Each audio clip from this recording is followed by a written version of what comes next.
Modern mobile games are thought-provoking, intriguing, and innovative.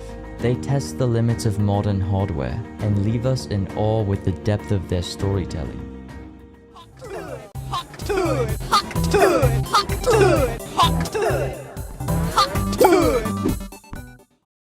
Crawler Carter.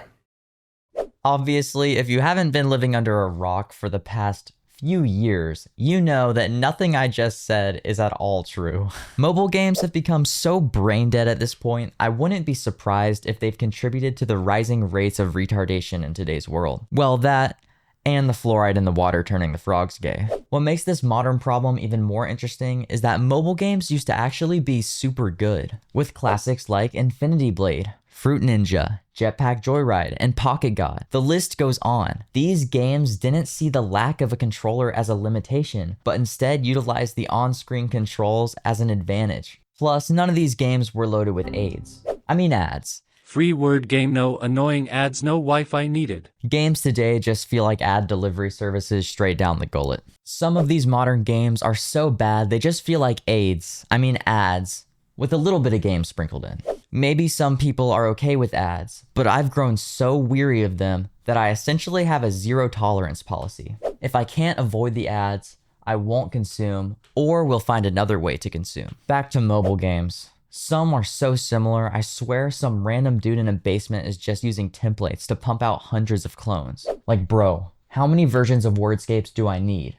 I mean, there's only so many words. I'll give Wordscapes credit though. The original game is pretty fun and doesn't shove too many intrusive ads up here. An example of a great mobile game is Infinity Blade. This trilogy isn't just one of my favorite mobile games.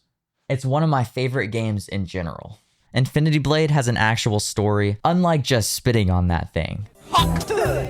With combat that used swipes on the screen to mimic sword slashes. There were also no aids in this game, because the trilogy cost money up front, which I'm totally fine with. These games, as I mentioned earlier, tested the limits of the hardware they ran on, but for some reason were just exclusive to iPhone. I'm pretty sure at one point that Infinity Blade 3 was actually the showcase game for the iPhone, which just shows the quality of the game. Unfortunately, none of the Infinity Blades are on the App Store anymore. I don't know who makes these stupid decisions, because now it's nearly impossible to play. It really is hard to understand how mobile games have fallen so far downhill. But I think there are several contributing factors. Number one, people who use their phones enough to play mobile games are probably the same people with shortened attention spans from TikTok.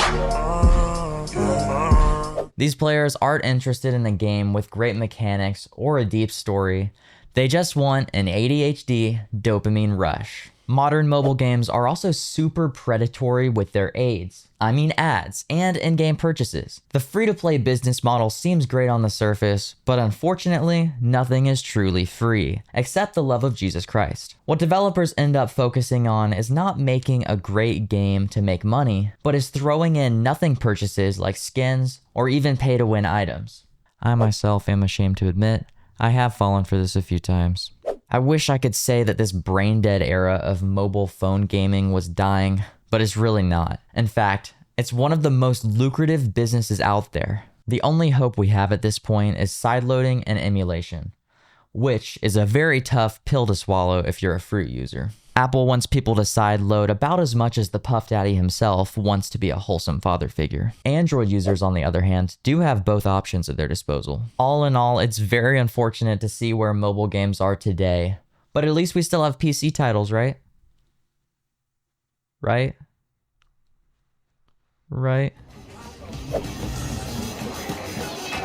Oh my god, again? Bro.